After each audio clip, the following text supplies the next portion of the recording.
이사야서 6장 8절 말씀입니다. 내가 또 주의 목소리를 들으니 주께서 이르시되 내가 누구를 보내며 누가 우리를 위하여 갈꼬 하시니 그때에 내가 이르되 내가 여기 있나이다 나를 보내소서 하였더니. 아멘. 이사야서 6장은 이사야의 소명장이라고 합니다. 아주 유명한 장면이죠. 그 성전에서 거룩한 그 모습을 보았던 이사야, 그리고 하나님의 음성이 들렸죠. 내가 누구를 보내며 누가 우리를 위하여 갈꼬, 누가 이 사명을 감당할 수 있을까? 하나님의 뭐랄까요, 한탄이라 할까요? 또 하나님의 사람을 찾으시는 그 목소리. 그때 이사야가 어린 이사야죠. 또 마음이 뜨거워져서 내가 여기 있나이다 나를 보내소서 결단하고 다짐하고 하나님 앞에 헌신하는 그 장면. 이때부터 시작해서 이사야는 하나님의 거룩한 부르심에 또 응답이 되고 한평생 하나님의 귀한 사역자로 쓰임을 받게 되죠. 근데 이 말씀을 가만히 묵상해 보면 하나님께서 누구를 보내며 누가 우리를 위하여 갈꼬, 이 말에 담겨 있는 여러 가지 의미가 있어요. 첫 번째는 하나님은 동역자를 찾으신다 하는 것입니다. 하나님은 하나님의 역사가 가만히 그냥 이루어지는 것이 아니에요. 매개체가 있어요. 매개체. 하나님께서 우리를 구원하실 때 그냥 어떻게 보면 말 한마디로 그냥 구원해 줄게, 죄가 없던 걸로 하자, 그렇게 하실 수도 있었을지 모르지만 그렇게 그냥 아무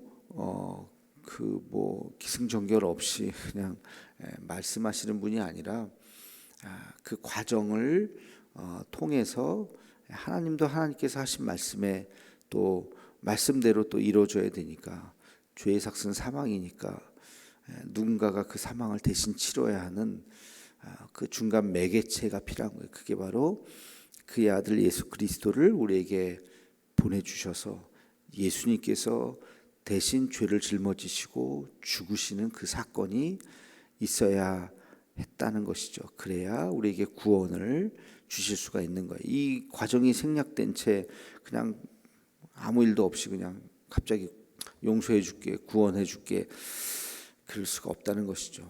하나님의 일은 다 마찬가지입니다. 하나님께서 우리 교회를 부흥시키기를 원하신다. 더 크게, 그냥 갑자기 어느 날 말 한마디로 그냥 부흥되라, 그럴 수 있는 것이 아니라 그 과정이 필요한 거예요.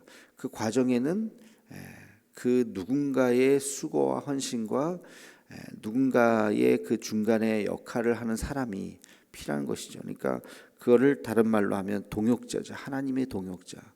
하나님과 함께 일하는 그 누군가를 찾으시는 것입니다. 이사야 시대에도 하나님께서 그냥 직접 하실 수도 있었을지 모르지만 그렇게 하지 않으셨죠. 하나님께서 선지자를 찾으시고 선지자를 통해서 하나님의 말씀을 전하시고 선지자를 통해서 하나님께서 하시는 그 일들을, 하나님의 대리자죠, 그 일들을 해 나가셨던 것입니다. 그 누군가를 찾으시는 것입니다. 그리고 그것은 오늘도 마찬가지다. 오늘도 하나님의 역사를 위해서 쓰임받을, 또 그 일들을 해 나갈 누군가를 하나님이 찾으시는 거예요. 그게 우리가 되어야 되겠죠. 우리가 하나님의 동역자가 되어서 우리가 하나님의 일을 감당해야 되겠죠. 그래서 오늘도 하나님은 누군가를 찾으신다, 함께 일하실 누군가를 찾으신다 하는 것이 첫 번째 이 말의 의미고, 두 번째는 이사야가 그렇게 하나님이 하셨던 말씀을 그 말을 들었죠. 그렇죠? 주님의 부르심에 귀를 기울여야 한다 하는 것입니다. 주님이 오늘도 우리를 부르시는 이 시대의 선지자, 이 시대의 치유자, 이 시대를 누군가를 통해서 해나갈 그 누군가를 찾으시는 것이요. 그러면 우리 여러분이 마음에 부르지도 않았는데 저요 그러면 또 안 되고, 정말 하나님께서 나를 부르셨다라고 하는 그 마음의 뜨거운 어떤 그 확신이 오게 되면 그건 순종해야죠.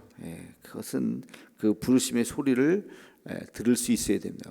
귀가 열리고 지난주 말씀처럼 보지 못했던 것들을 보고 듣지 못했던 것들을 듣고, 거꾸로 보아도 보지 못하고 들어도 듣지 못하고, 이런 영적인 맹인, 영적인 귀머거리로 살아서는 안 되고, 오히려 눈에 보이지 않는 것들을 볼 수 있는 그 믿음의 눈, 듣지 못해 다른 사람들은 듣지 못했던 것들을 듣는 그 놀라운 그 상징적인 사건이 사도 바울이 다메섹 도상에서 주님을 만나는 거잖아요. 빛을 봤죠. 성경에 보면 다른 사람들은 보지 못했는데 그 엄청난 빛을 바울은 봤어요. 그리고 다른 사람들은 듣지 못했는데 바울은 그 귀에 분명히 들렸어요. 사울아 사울아 내가 왜 나를 핍박하느냐. 당신이 누굽니까? 내가 핍박하는 예수다. 그 음성을 들은 거죠. 그래서 자기가 지금 수많은 크리스찬들을 막 죽이고 있는데 이것이 잘못됐다고 하는 것을 너무나도 분명하게, 근데 성경에 보면 다른 사람들은 듣지 못하였더라. 그런 표현이 있어요. 바울만 들은 거예요. 바울만. 그러니까 여러분 오늘도 우리가 이 성전에서 똑같이 기도하고 가실 텐데 누군가는 주님의 음성을 들으실 수 있어요. 하나님께서 우리를 부르시는 그 부르심이 뭐 각자 다 다르겠죠. 부르심의 소리가.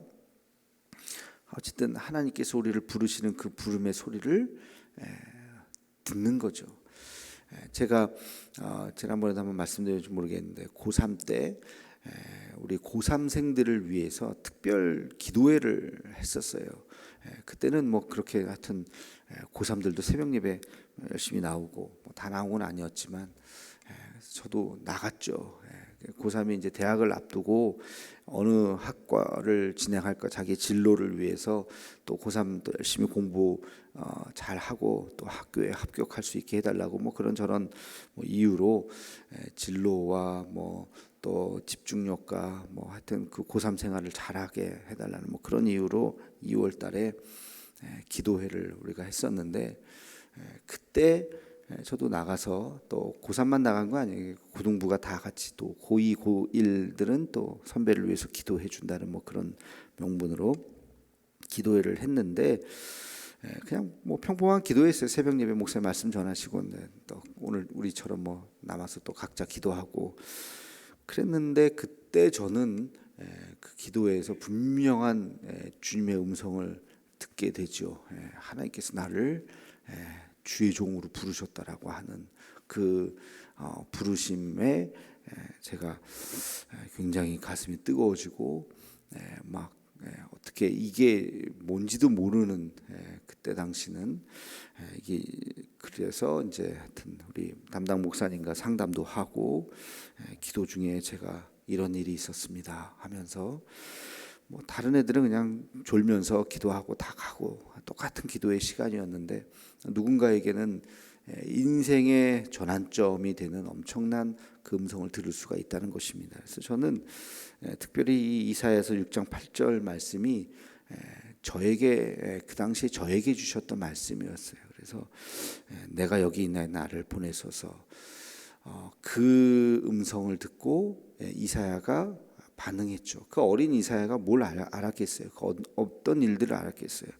우리가 이사야서를 그 뒤에 보면 그 엄청난 역사의 일들이 그 다음 막 몰아치잖아요. 북이스라엘이 멸망하고 그 아수르라고 하는 가장 포악한 민족이 그 나라를 점령해 들어오는 이제 그런 그 미래가 기다리고 있었잖아요. 뭔지도 모르고 그냥 그 환상 속에서 이사가 하나님 앞에 그 부르심에 순종하는 그 장면을 우리가 보고 있는데, 그 분명한 그의 음성을 듣고 순종을 하게 되었던 것이죠. 세 번째는 우리 이 말씀을 통해서 지금 말씀하신 것처럼 여러분 부르심이 들리거든 어떻게 해야 될까요? 순종하고 결단해야죠. 그걸 도망간다고 해결될 일이 아니라 내가 순종하고 결단해야 되는 것입니다. 그것이 무엇이든지 간에 정말 하나님께서 나를 택하셨다, 나를 부르신다, 나를 통해서 역사하신다라고 믿음의 확신이 온다면 그거는 도망갈 재간이 없습니다. 우리가 흔히 그렇게 얘기하잖아요. 도망가서 뭐 매 맞고 돌아온다는 그렇게 흔히들 이야기하는데, 그렇다면 순종해야죠. 결단해야죠. 이사야처럼 내가 여기 있나이다, 나를 보내소서. 그리고 주님 나와 함께 해주시옵소서. 그렇게 오히려 기도해야 되겠죠. 그때 우리가 흔히 생각하는 게 뭐냐면, 나를 부르셨을 때 흔히 생각하는 게 나는 능력이 없습니다. 모세처럼 나는 못 갑니다. 나는 할 수 없습니다. 나는 말에 어둔합니다. 뭐 그렇게 뭐 이 핑계 저 핑계, 뭐 난 배운 게 없습니다부터 시작해서 뭐 내가 뭐 할 수 없습니다. 뭐 그런 이 핑계 저 핑계. 근데 하나님께서 그거 모르시고 택하셨을까요? 여러분을 택하실 때 쟤는 능력이 없는데 한번 시켜볼까? 하나님이 그걸 모르시고 시킬 리가 없죠. 오히려 고린도전서에 보면 하나님께서 우리를 더 연약한 자를 들어서 강한 자를 부끄럽게 하시는 하나님이십니다. 그러니까 내 능력과는 관계가 없다는 거. 내 능력과는 관계가 없어요. 여러분이 뭐 못 배우던, 가진 게 없던, 뭐 또 나이가 많건 나이가 적건 뭐 그 능력과는 관계없이 능력은 하나님이 주시는 것이죠. 하나님은 우리의 중심을 보시고 우리의 순수한 마음을 보시고 우리의 열정을 보시고 그것을 통해서 하나님께서 우리를 사용하시는 것이지, 능력은 하나님이 주시면 되는 거예요. 하나님이 주시는 거예요. 오병이어의 사건 아시잖아요.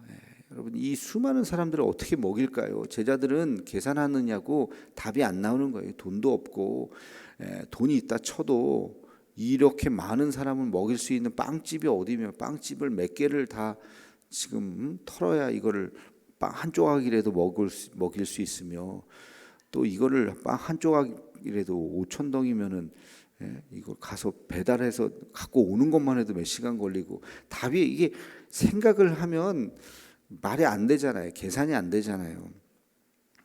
오병이어의 그 어린 아이의 그 작은 빵 조각과 물고기, 그 기적의 역사를 통해서 그냥 나눠주기만 하는 그 엄청난 사건. 그러니까 능력은 하나님이 채우시는 것이지, 우리는 결단만 하면 되는 거예요. 결단만. 내가 할 수 있을까? 누가 너보고 하래.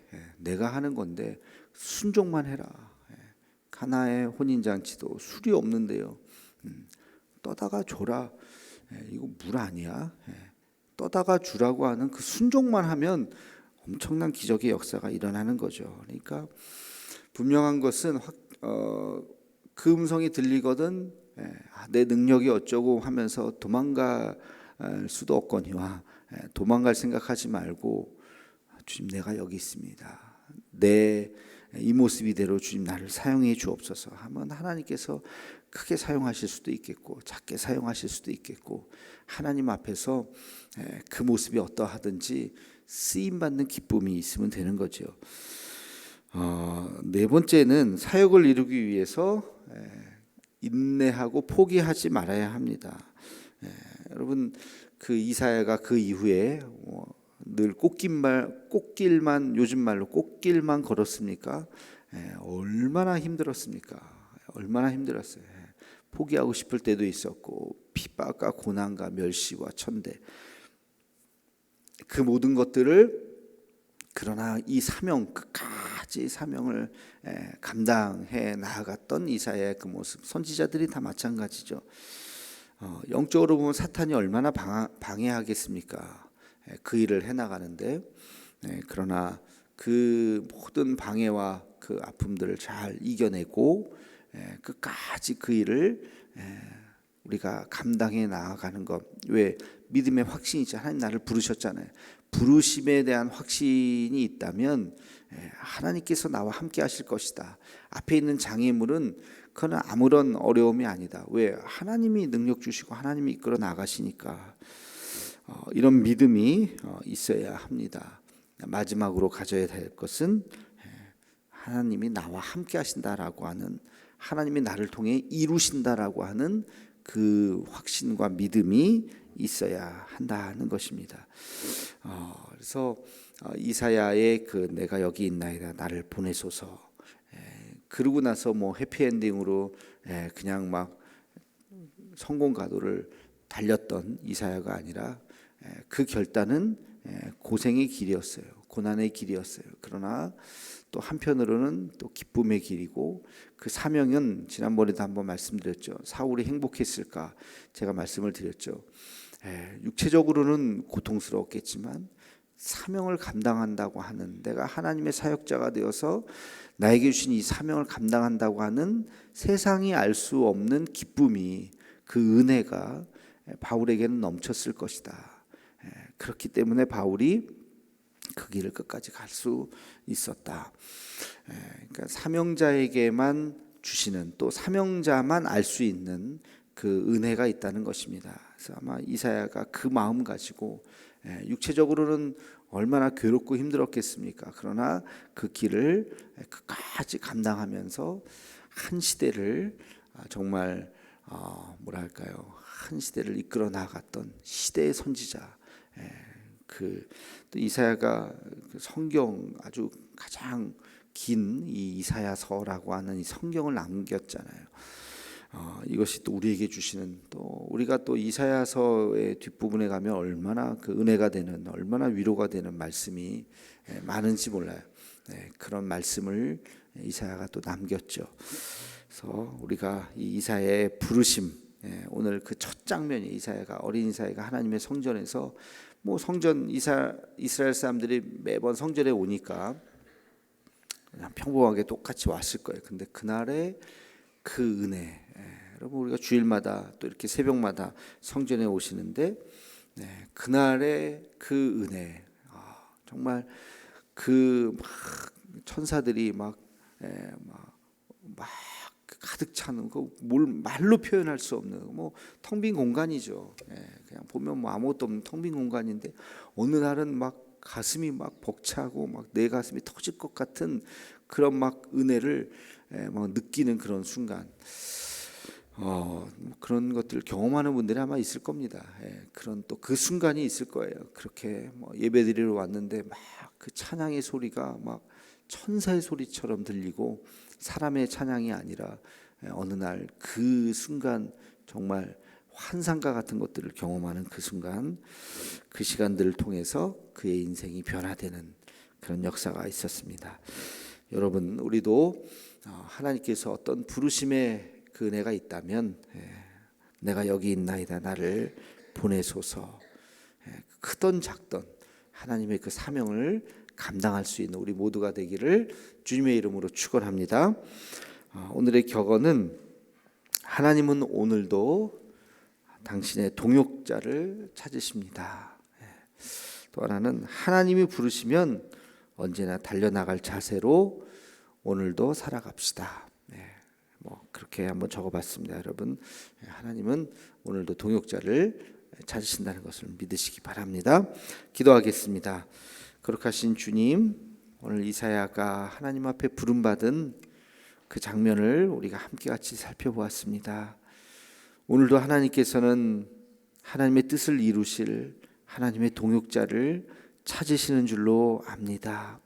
하나님 아버지, 비록 우리는 배운 것 없고 가진 것 없고 연약한 존재이지만 하나님께서 우리를 부르신다면, 주여 내가 여기 있나이다 나를 보내소서, 이 이사야처럼 그렇게 순종하며 나아갈 수 있는 우리 모두가 되게 하여 주시옵소서. 나는 능력이 없지만 내게 능력 주시는 자 안에서 내가 모든 것을 할 수 있는 줄로 믿습니다. 나와 함께 하여 주옵시고, 이 어려운 이 사명의 길 우리가 포기하지 않고 돌아서지 않고 끝까지 감당하며 우리의 인생이 마치는 그날, 주님 나의 영혼을 받으시옵소서. 우리가 주님 앞에 고백하는 우리의 삶이 되게 하여 주시옵소서. 예수님의 이름으로 기도하옵나이다. 아멘.